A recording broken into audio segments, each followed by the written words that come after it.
좀 더 크고 또 가급적이면 다홍치마 뭐 그렇게 얘기하면서 더 화려하고 또 아름답고 또 많은 것을 좋아하지만 하나님은 우리의 외모에 속지 않는다고 말씀을 드렸습니다. 그래서 어린아이의 한 끼 식사가 정말 보잘것없다. 그리고 빌립도 그렇게 얘기했듯이 우리가 판단할 때 이거는 불가능합니다. 안 됩니다. 하고 우리는 속단하고 또 스스로 결정을 내립니다. 사실 그 믿음으로 주님을 바라보는 것은 나의 능력을 보는 게 아니고 내가 할 수 있다면 믿음도 필요 없고 주님도 필요 없겠죠. 그런데 우리는 우리 힘으로 뭔가를 하려고 할 때 늘 한계에 부딪힙니다. 그런데 정말 작은 것이라도 주님께 드린다면 주님이 그것을 통해서 역사하시고 그것이 우리의 능력이 아니라 주님의 능력으로 주님이 영광을 받으신다는 겁니다. 그래서 이제 그 작은 것에 대해서 세 가지만 짚어보겠는데 빌립보서 3장 8절에 보면은 빌라델비아 교회를 향해서 주님 말씀하셨습니다. 내가 네 앞에 열린 문을 두노니 네가 작은 능력을 가지고도 내 말을 지키고 내 이름을 배반하지 아니하였도다. 작은 능력을 가지고 우리는 주님 앞에 칭찬받는 것이 좀 크고 멋있고 그리고 뭔가 내세울 만한 것이라고 생각할지 모르지만 빌라델비아 교회를 향해서 주님이 하신 말씀은 그렇습니다. 네가 작은 능력을 가졌지만 그 작은 능력 안에서 내 말을 지키고 내 이름을 배반하지 아니하였다. 주님 앞에 우리가 가면은 우리가 생각하는 것과 많이 다르다는 것입니다. 우리는 뭐 저 형제님 같으면 저 자매님 같으면은 또 칭찬을 많이 받지 않겠는가, 상이 더 많지 않겠는가. 사실 그것은 우리 기준입니다. 주님은 우리 중심을 보시고 또 분명히 그 맡긴 대로 주신 대로 가장 공정하게 그리고 합당하게 그리고 완전하게 우리에게 상급을 주시기 때문에 사람이 볼 때 저분은 진짜 능력이 많다. 저분은 정말 큰일을 했다. 많은 업적을 이루었다고 할지라도 사람이 칭찬하는 것과 하나님이 칭찬하는 것은 다르다는 것입니다. 그래서 고린도전서 4장에 보면은 주께서 오시기까지 아무도 판단하지 말라. 이것이 참 우리의 그 신앙의 모토가 되지 않았나 생각합니다. 또 두 번째는 바울인데 바울은 원래 이름이 사울이었습니다. 그건 베냐민 지파에서 이스라엘의 초대 왕인 사울의 이름을 땄고 또 베냐민 지파라는 것을 자랑스러워했습니다.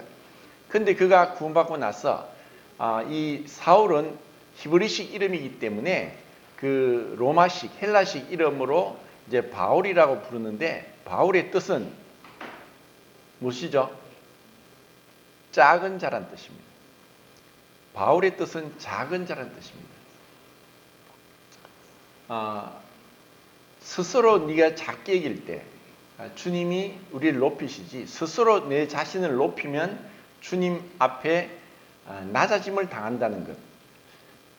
구약과 신약에 공통되는 하나님 말씀이 있습니다. 하나님은 교만한 자를 대적하시고 겸손한 자에게 은혜를 베푸신다. 이것은 동일한 원칙입니다. 그래서 우리가 늘 주님 앞에 작은 자로서 또 사람들 앞에서 내세우기보다 보이지 않는 하나님 아버지 앞에서 행하길 바라야 됩니다. 그리고 마태복음 6장에서도 우리 경건의 표시가 세 가지 있다고 했습니다. 기도, 금식, 구제. 이것이 우리의 진정한 신앙의 그 척도입니다. 기도, 금식, 구제. 근데 그 말씀에서 세 번 다 말씀하십니다. 은밀히 계시는 보이지 않는 하나님 앞에서 내 기도와 구제와 금식을 해라 고 말씀합니다. 사람들은 자랑하기를 원하고 작은 것 가지고 부풀리고 그리고 더 자기를 높이는 것이 사람의 모습입니다. 그런데 주님은 엄밀히 보시는 내 하나님 아버지 앞에서 행하라는 것입니다. 그리고 요한복음 3장과 4장은 대조적인데 3장은 니고데모고 4장은 사마리아 여자입니다. 근데 그것은 인간적으로 볼 때는 마치 줄을 세우면은 니고데모는 제일 앞쪽에 있고 사마리아 여자는 제일 뒤쪽에 있는 비교가 안 될 정도로 인간적으로 볼 때 우리는 차별이 너무 큽니다. 왜 하나님께서 이렇게 요한복음 3장 4장에서 딱 그걸 붙여서 다른 복음서에서는 기록하지 않았지만 그렇게 요한복음에서 기록했을까?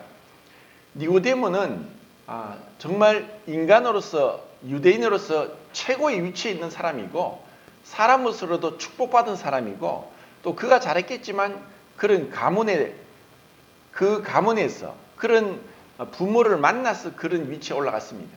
그에 비해서 사마리아 수가성의 여자는 정말 손가락질 받는 볼품없는 보잘것없는 비천한 타락한 그리고 부끄러운 여자였습니다.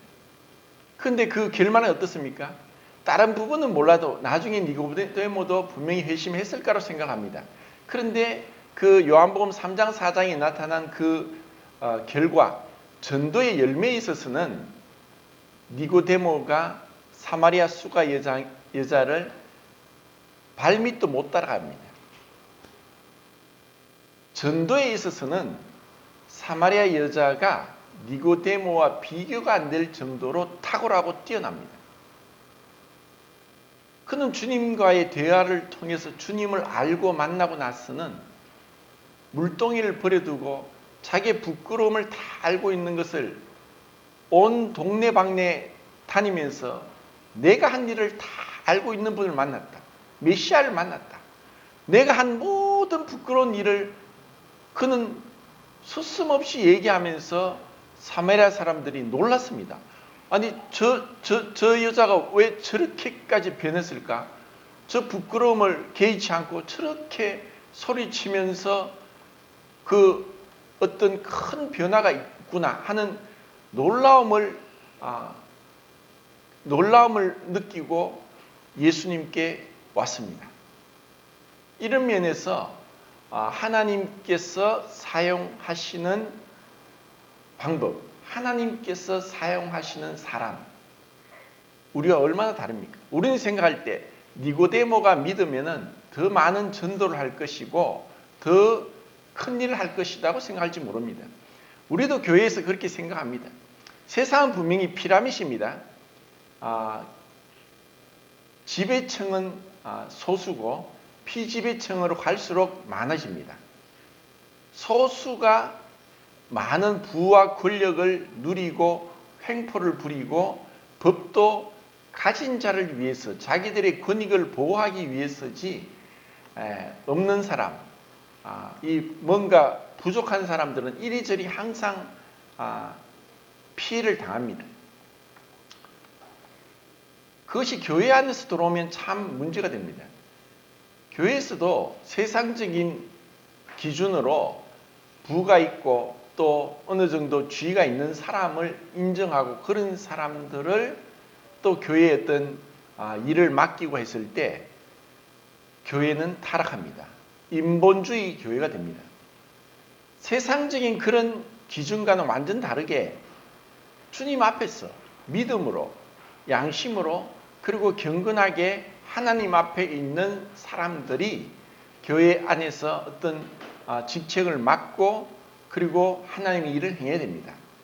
이런 면에서 얼마나 우리는 작은 것에 대한 축복, 작은 능력, 그리고 스스로 겸손하게 자기를 낮추는 것, 그리고 세상에서 비천하고 보잘것없는 자가 하나님 앞에 더 크고 놀라운 상급을 받을 수 있다는 것을 이제 볼 수 있습니다. 이제 오늘 말씀은 요한복음 6장 14절부터 21절까지입니다. 그래서 이 말씀에서 제목을 본성을 거스르는 것, 본성을 거스르는 것이 무엇인가 하는 그 제목으로 교제할까 합니다. 자, 요한복음 6장 14절부터 21절까지 같이 읽겠습니다. 누가 마이크로 좀 성경을 읽어주면 좋겠네요. 요한복음 6장 14절부터 21절까지입니다. 시작.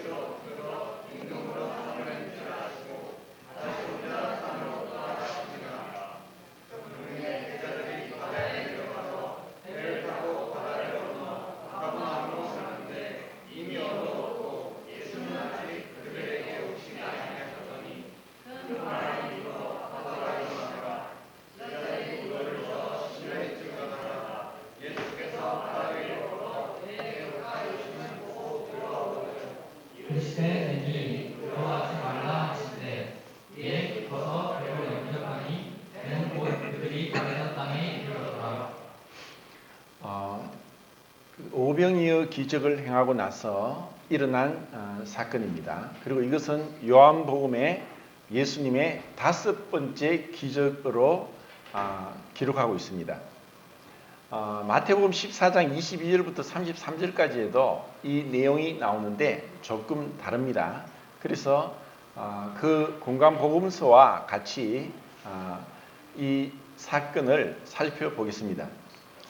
우리는 그 오병이의 기적을 행한 것이 사복음서에 다 기록되었고, 그리고 대중적으로 수많은 5,000명에서 2만 명 되는 사람들 앞에서 행해진 기적이라고 말씀을 드렸습니다. 그런데 이렇게 대중들 앞에서 기적을 행하고 나서 또 그곳은 지역이 벳세다였고 빈들이었고 날이 저물었다고 했습니다. 이제 그들이 어린아이 한 끼 식사 5개의 보리떡과 2마리 생선으로 배부르게 먹고 12바구니에 가득 차게 남겼다고 했습니다. 그러고 나서 이제 마태복음 보면은 예수님께서 조금 특이한 행동을 하십니다. 요한복음에 기록되지 않았지만 마태는 기록하기를 예수님께서 그 무리들을 서둘러서 보내도록 했습니다. 수많은 그 무리들이 이제 배가 부르고 또 그들의 기본적인 생리적인 욕구가 채워지고 해서 이제 돌려보냈습니다. 그리고 예수님은 또 재촉하셨습니다. 재촉해서 서둘러서 어떻게 보면 강권하면서 제자들을 배를 태우고 그 갈릴리 호수로 건너가게 했습니다. 그런데 예수님은 그 배를 타지 않았습니다. 그리고 마태는 기록하기를 예수님이 기도하러 따로 산에 올라가신다라고 기록했습니다. 그래서 오늘 본성을 거스른다는 것이 많은 것 중에서 우리의 신앙에 있어서 본성을 거슬러가는, 마치 죽은 물고기는 물을 떠내려가지만 살아있는 물고기만이 물살을 거슬러서 올라갈 수 있는 힘이 있습니다. 굉장한 그 물고기의 힘이죠. 근데 그것은 이 물을 거슬러 올라간다는 것, 이 세상의 풍조를 따르지 않고 우리의 육신의 정욕을 이기고 그리고 보이지 않는 마귀와의 싸움에서 승리할 수 있는, 이것이 바로 신앙이고, 그리고 이것이 믿음입니다. 그리고 이것을 여기서 예수님의 기도를 통해서 볼 수 있습니다. 어떻게 보면 우리에게 주어진 무기 중에 가장 강력한 무기가 이 기도입니다. 그런데 그 기도는 쉬운 것 같지만 정말 어렵습니다. 그리고 예수님께서 이 요한복음에서 왜 그런 기도하러 가셨다는 것을 의도적으로 그것을 생략했습니다. 그것은 하나님의 아들로서의 그분을 묘사하기 때문에 동일한 사건이지만 마태는 예수님이 기도하러 가셨다고 하지만 요한은 그런 말을 누락시켰습니다. 그렇지만 하나님의 아들로서도 그분이 이 기도를 게을리하지 않았다는 것은 우리에게 주는 교훈이 너무나 큽니다. 우리는 다 알고 있습니다. 기도를 해야 된다. 근데 그 기도를 때로는 의무적으로 그렇게 하다가 보면 습관적으로 기도하게 되고, 그리고 이러한 습관적인 것이 우리 신앙에 큰 힘이 됩니다. 누군가를 우리가 평가할 때 저 사람은 기도하는 사람이다. 그리고 그 기도는 내가 얼마나 어떤 시간적으로 양적으로라기보다는 삶에 있어서 자신의 의지를 굴복시키고 절제하고 주님 앞에 나갈 수 있는 것입니다. 그것은 우리의 강력한 이 죄의 법인 육신의 이 본성을 이길 수 있는 것이 바로 기도인 것입니다. 주님은 그렇게 기도를 하시는데, 이제 시간이 많이 흘렀습니다. 저물 때쯤 군중들을 돌려보냈고 또 제자들을 배를 타고 가게 했습니다.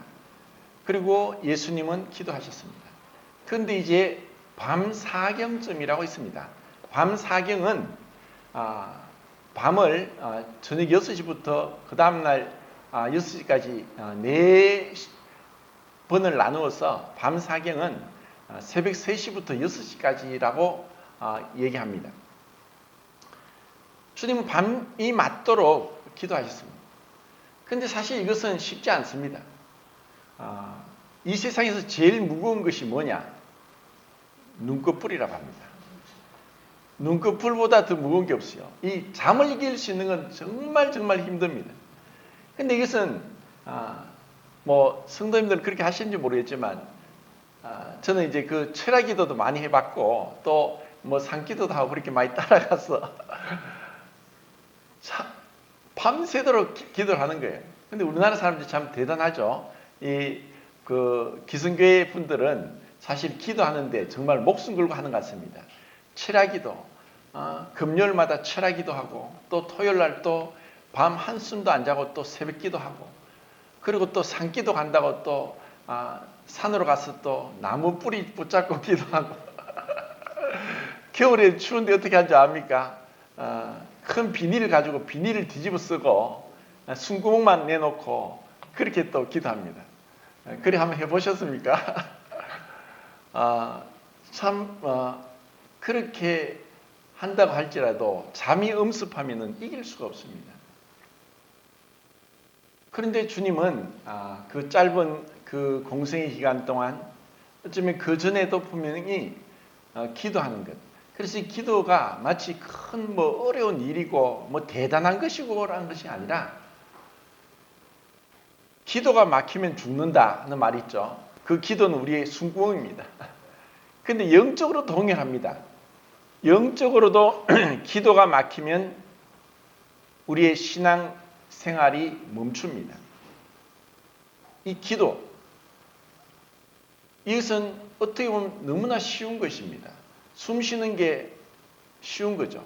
우리는 뱃속에서 그 수정이 되고 정자난자가 만져 수정이 되고 4주에서 6주가 되면은 심장 박동이 시작됩니다. 그리고 그 심장 박동은 죽을 때까지, 그것은 심장 근육은 불수의근이라고 해서 우리의 의지와 상관없이 계속 뜁니다. 몸을 움직이면 빨리 뛰고 또 잠잘 때는 천천히 뛰고, 이것이 자동적으로 이 뱃속에서부터 해서 죽을 때까지 심장이 계속 뜁니다. 그것이 우리 생명입니다. 그래서 이 기도는 우리가 주님의 은혜로 구원받았으면은 기도를 자연스럽게 하지만, 이것이 그냥 저절로 구원받았다고 해서 저절로 되는 것은 절대로 아닙니다. 훈련이 필요합니다. 훈련을 하고 이것이 습관적으로 하고, 그리고 이 기도는 엄밀하게 말씀드리면 5가지로 나눌 수 있죠. 찬양과 경배, 감사, 자백과 회개, 간구, 중보. 그래서 이 5가지가 로 포함한 것이 기도입니다. 그리고 기도는 보이지 않는 하나님을 붙잡는 손이라고 할 수 있습니다. 보이지 않는 하나님 앞에 보이는 것처럼 그분 앞에서 우리가 있는 것, 그리고 그분과의 교제, 은밀한 만남, 그분과의 사귐, 그분을 바라보고 경외하면서 두렵고 떨림으로써 가까이 하는 것, 여호와의 친밀함이 경외하는 자에게 있으며 정말 그분을 친근히 하면서 가까이 가기를 사모하고 그렇게 행하는 것, 이것이 기도입니다. 그런데 이것은 주님께서는 그렇게 하셨지만 제자들은 그렇지 못했습니다. 겟세마네 동산에서 주님이 밤이 맞도록 기도하실 때에 세 명의 제자를 데려갔습니다. 베드로, 야고보, 요한. 그리고 그들에게 기도하라고 하고 조금 떨어진 곳에 가서 하나님께 간절하게 기도했습니다. 그리고 돌아와 보니까 그 세 사람이 뭐 했습니까? 자고 있습니다. 주님이 또 깨웠습니다. 시험에 들지 않게 깨어 기도하라 하고, 그리고 또 기도하십니다. 그런데 그들은 잠을 이기지 못합니다. 이것은 너무나 당연한 것이고 생리적인 현상이고, 만약에 잠을 안 자면 미쳐버리고 죽는 거예요. 그런데 우리에게 이런 잠을 잘 시간을 줄이면서까지 주님의 교제가 달콤하고 또 즐겁고 그리고 긴밀한, 내밀한 그러한 교제가 있는가? 어떻게 보면 우리가 신앙 생활을 하는 것이 주일날 예배 드리러 예배당에 오고 성도들과 함께 찬양과 또 기도, 감사를 올려드리는 것은 기본이죠.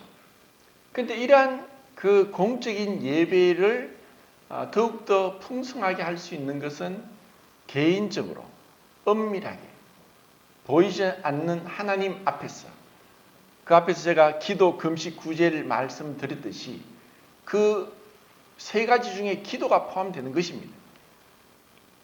보이지 않는 하나님 앞에서 기도해라.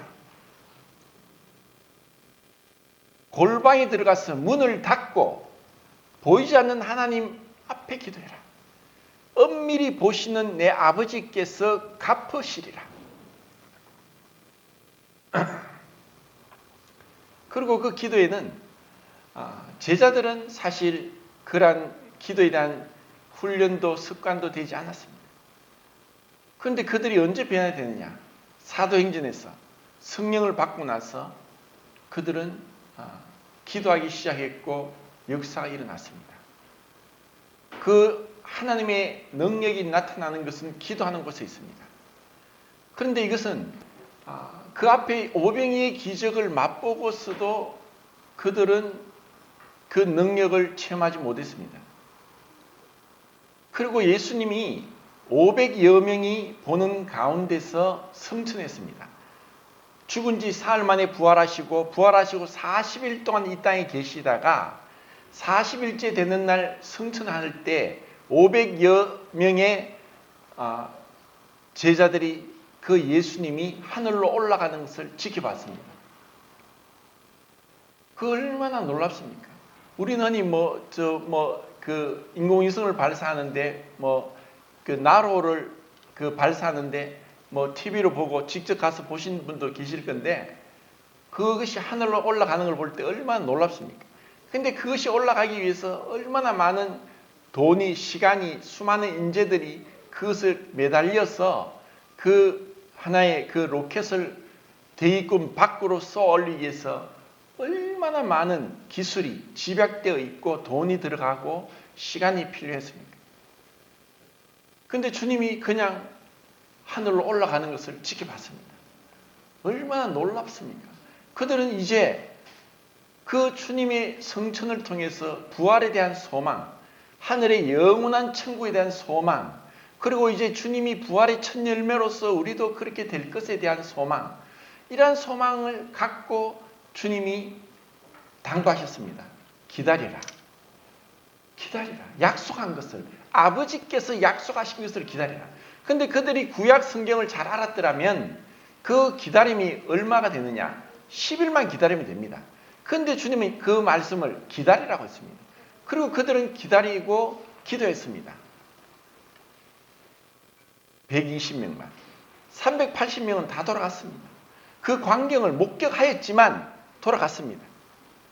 그 120명이 10일을 기도하는 중에 성령이 강림하면서 그들에게 놀라운, 이제까지 없었던 그 어마어마한 일들이 일어나고 하나님의 능력이 예수님이 이 땅에 계실 때보다 더 큰 능력이 그 제자들에게 부어졌고, 그 120명을 통해서 2000년 넘게 전 세계 방방곳곳에 이 교회가 세워지고 복음이 전해졌습니다. 그리고 그 제자들은 계속 기도합니다. 그 기도하면서 기도할 때 바울이 기도했고 베드로와 야고보, 요한이 기도했고 그런 역사가 일어났습니다. 그리고 바울서 신에 보면은 그는 시간 날 때마다 기도한다고 했습니다. 그런데 이것을 마귀가 잘 알고 있습니다. 이 마귀는 우리의 시간을 뺐습니다.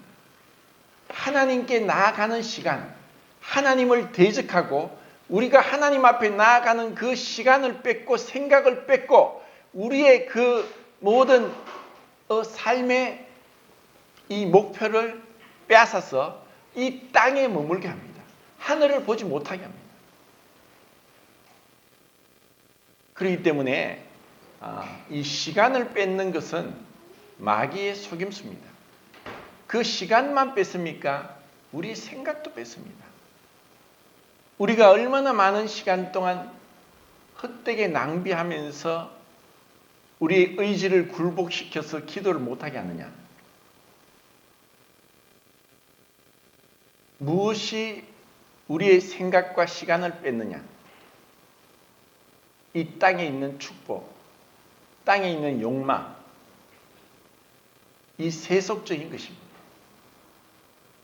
그래서 우리는 그러한 것을 단호하게 거부해야 되고 시간을 아껴야 되고 그리고 생각을 지켜야 되고 그리고 코람되어 늘 하나님 앞에서 행하는 그 기도의 습관, 이것을 우리는 배워야 된다고 생각합니다. 그리고 예수님이 밤 사경쯤에 거의 새벽 3시, 6시쯤 그때 제자들은 아직까지 그 갈릴리 바다 위에서 헤매고 있습니다. 갈릴리 유대인들은 물이 많으면 무조건 바다라고 했습니다. 그래서 이것은 민물이기 때문에 은밀하게 바다가 아니라 호수입니다. 근데 그 갈릴리 호수가 크기가 어느 정도 되냐면은 남북으로 한 21km 되고 동서로 한 11km 됩니다. 뭐 이렇게 얘기하니까 잘 감이 안 오시겠지만 남북으로 그 21km 하면은 여기서 저기 경산까지가 한 21km 됩니다. 그러니까 이 호수가 굉장히 크죠. 경산까지 쫙 호수가 뻗어 있으니까 정말 바다라고 할 만합니다. 그리고 동서로 11km니까 여기서 저 동대구 역을 넘어서까지 한 11km 됩니다. 동대구까지 한 9km 정도 되는 것 같은데 하여튼 그 정도로 큰 곳에서 이 오병이의 기적이 행해진 곳은 벳세다라서 이제 그 호수 동쪽이었습니다. 근데 제자들이 지금 가는 곳은 그 가브나움, 게네사렛이라는 지역인데 북서쪽입니다. 근데 그들이 한 12월쯤 갔다고 했는데 이것을 거의 한 4km, 5km 밖에 못 갔습니다. 왜? 바람이 너무 세니까. 그리고 그곳에 가면은 저도 그 밤에 거기 잠을 자는데 큰 뭐 10m, 20m 이상 되는 야자수 나무, 코코넛 나무가 바람이 얼마나 세게 부는지 휘청휘청거리면서 그 제가 있는 숙소 위에 막 이 나뭇가지가 스치는데 마치 곧 무너질 것 같아요. 폭풍이 부는 것처럼 바람이 어마어마하게 붑니다. 그러니까 그런 큰 막 바람이 이렇게 되는 그곳을 노를 지어 가니까 얼마나 힘이 들겠습니까?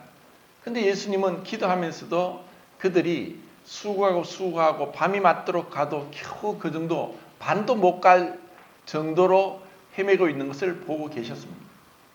그리고 요한이 기록한 5번째 기적이 기록되어 있습니다. 예수님이 그 갈릴리 호수 위를 걸어서 그 제자들의 배까지 걸어가고 있었습니다. 정말 기가 막힌, 정말 기상천외한 일이 지금 일어나고 있습니다. 그리고 우리는 그것을 저기 남미에 가면은 실제로 도마뱀 이름이 뭔지 압니까? 제가 몇 번 말씀드렸죠. 예수 그리스도 도마뱀이란 도마뱀이 있습니다. 이 도마뱀 진짜 이름이 예수 그리스도 도마뱀입니다. 이 도마뱀은 작습니다. 그리고 이제 발에 물갈퀴가 있으니까 그 어느 정도 짧은 거리를 빨리 물갈퀴로 막 무리를 뛰어가다가 빠집니다. 그러니까 무게가 작고 물갈퀴가 있고 해서 무리를 조금은 몇 발짝 디디는데 곧 빠집니다. 예수님은 물갈퀴가 없어요. 그리고 예수님이 정말 금식을 자주 하셨다 하더라도 어떤 누구도 어린아이라도 물에 넣으면 가라앉게 되어 있습니다. 그런데 주님이 그 호수 위를 물 위를 걸어가신 거예요. 예수님은 창조주입니다. 그분은 만물을 통제하고 다스리는 분입니다. 이 만물을 다스리는 분입니다. 만물을 완벽하게 통제하실 수 있는 유일한 분입니다. 우리가 그 바다 위를, 그 호수 위를, 물 위를 걸으신 주님을 생각할 때 대부분 사람들은 말도 안 된다, 생각도 하지 않습니다. 근데 우리는 왜 이것을 생각해야 되느냐? 내가 믿고 있는 주님, 그 예수 그리스도, 예수님이 어떠한 능력을 가지고 계신가? 무엇을 하실 수 있는가? 어떠한 분인가 하는 것을 우리가 아는 만큼 우리는 그분을 신뢰하고 믿을 수 있습니다. 그리고 마태복음에는 그런 예수님이 오니까 그들이 뭐라고 했습니까? 완전히 바람이 불면서 그들이 힘겹게 마치 배가 뒤집어질 것 같은 그 곤란한 가운데 있을 때에 그 바람이 불고 파도가 치는 가운데, 그러니까 바다가 아니니까 파도는 아니죠. 하여튼 물결이 세게 막 치는 가운데 누군가 큼큼한 가운데서 누가 오고 있으니까 그들이 깜짝 놀랐습니다. 유령이다 하고 깜짝 놀랐습니다. 유령이다. 왜냐? 그들은 이제까지 상상도 못할 일이죠. 생각도 못했습니다. 그들이 주님이 바로 그 전에 오병이의 기적, 정말 물질의 창조, 시간을 초월하시는 그 능력으로 빵을 만드시고 물고기를 잡아 먹을 수 있도록 조리해서 살아있는 금방 잡은 물고기를 주신 것이 아니라 먹을 수 있도록, 날 것이 아니라 익힌 그 물고기를 그 2만 명 되는 사람들이 다 먹을 수 있도록까지 하신 그 능력을 바로 옆에서 지켜보았지만 정말 그분을 앞에서 그들이 특별하게 예수님 앞에 경의를 표한 것은 기록되지 않았습니다. 그런데 그렇게 예수님이 물을 걸어오시니까 예수님이 그 배 위에 올라갔을 때 그들의 처신이 무엇이었습니까? 전부 다 그 앞에 엎드려서 뭐라고 했습니까? 진실로 하나님의 아들이십니다. 이제 그 모습을 보고 이것은 자기들도 분명히 알았죠. 밤새도록 노를 지어 갔는데 그냥 1, 2m, 10m, 20m가 아니라 4km, 5km 되는 그 먼 거리를 주님이 그 무리를 걸어오신 거예요. 거기서 그들은 진실로 하나님의 아들입니다. 사실 두려움도 있지 않겠습니까? 보기에는 그때 가룟 유다가 없었습니까? 육신의 눈으로 볼 때는 똑같습니다. 내세울 게 하나도 없습니다. 특별히 우리가 어떤 예수님의 그림을 볼 때 금발에다가 정말 잘생긴 이목구비가 뚜렷한 그러한 그림을 보는데 그것은 상상합니다. 예수님의 얼굴을 우리가 잘 모릅니다. 천국 갈 때까지. 근데 보기엔 똑같지만 그분이 말씀, 그분이 행하시는 기적, 그리고 그분의 어떤 행동들에 있어서 그들은 압도당했습니다. 나중에 또 이렇게 요한복음에 하나님의 아들이라고 고백한 사람이 누구였냐? 십자가에서 죽으시는 예수님을 보고 진실로 이분은 하나님의 아들이었다. 그 백부장은 수많은 죄수들을 십자가 처형을 하면서 죽어가는 그 사람들의 모습을 그들은 그 백부장은 다 지켜봤습니다. 인간이 그 절대로 견딜 수 없는 그 고통, 그 처절한 그 고통을 몇 시간 동안 십자가에 매달려 고통을 당할 때 우리의 본성이 나옵니다. 그 본성, 그 우리 안에 숨겨져 있던 이 악한 본성, 그냥 죽겠습니까? 온갖 욕을 하고 온갖 저주의 말을 하고 비명을 지르고, 그런데 예수님은 전혀 그렇지 않았습니다.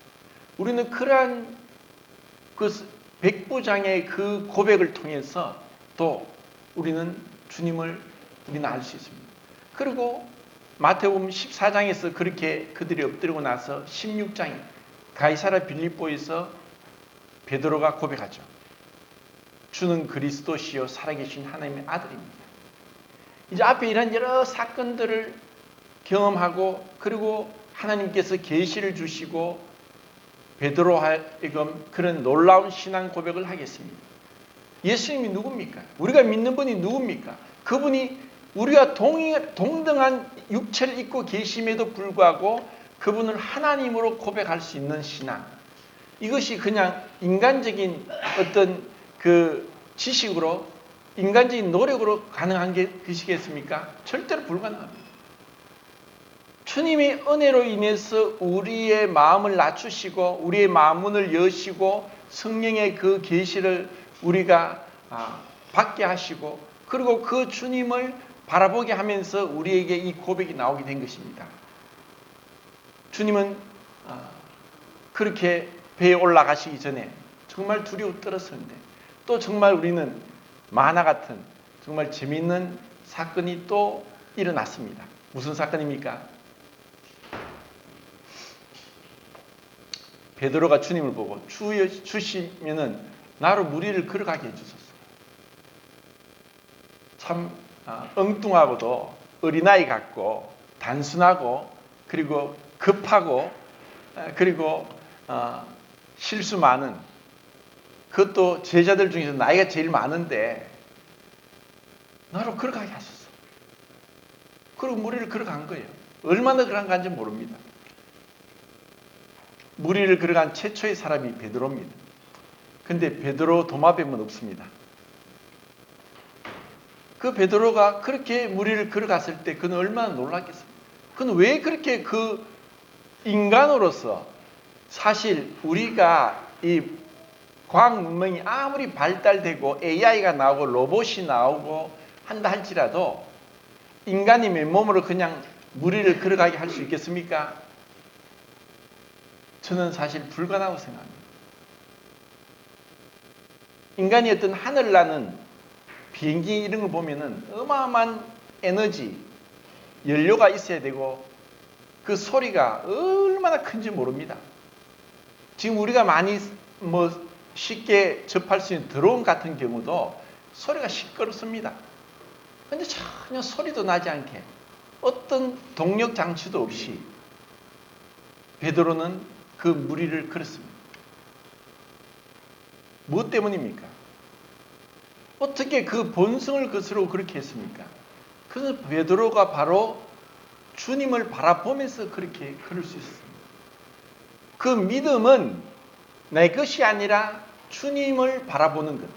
믿음은 하나님이 어떠한 분인가를 보는 것이고, 율법은 내가 어떠한 사람인가를 보는 것입니다.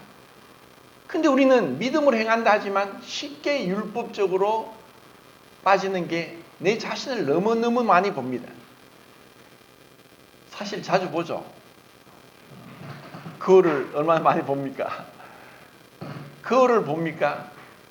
아, 내가 무슨 말 했고, 내가 어떻게 했고, 너무나 자기 중심적인 것에서 우리는 사로잡혀 있습니다. 근데 베드로가 그 무리를 걸었지만 곧 빠져듭니다. 왜냐? 그 순간 자기가 그 무리를 보고 또 바람이 불고 이 물결이 더 센 것 가운데서 두려움이 왔습니다. 무서움이 왔습니다. 그리고 그 옛날 습관대로 그리고 금방 돌아가면서 주님을 바라보는 시선을 놓쳤고 의심이 들었고 불신이 드니까 빠져듭니다. 그가 허죽거릴 때 주님이 그 베드로의 손을 잡고 빠지지 않게 하고 그리고 같이 배에 올라갔습니다. 이것이 참 놀라운 그 경험을 베드로가 하게 되었고 그리고 이것을 통해서 우리가 배울 수 있는 것은 이 믿음은 우리로 하여금 주님을 바라보게 하는 것이고 그리고 그것이 바로 기도하게 하는 것이다. 우리가 정말 믿음을 가졌다. 내가 믿음으로 구원 받았다. 믿음으로 천국 갈 수 있다고 하는 것은 정말 주님을 바라보는, 주님을 붙잡는, 그리고 주님 앞에서 행하는 것을 얘기합니다. 그리고 이것은 끊임없이 우리의 본성을 거스르는 겁니다. 육신대로 하면은 이것이 베드로가 무리를 걸어갔지만 그 환경을 바라보고 빠져들었고 그 옛날 어떤 생각들 그리고 우리가 가지고 있던 살아왔던 경험에 의해서 빠져드는 것처럼 우리가 이 경험과 내 생각과 판단을 거스를 수 있는 것은 기도입니다. 그리고 기도를 할 수 있게 하는 것은 바로 믿음이라는 것입니다. 이것을 우리는 구약 성경에서 참 놀라운 모델을 볼 수 있는데 사무엘상을 한번 사무엘상 23장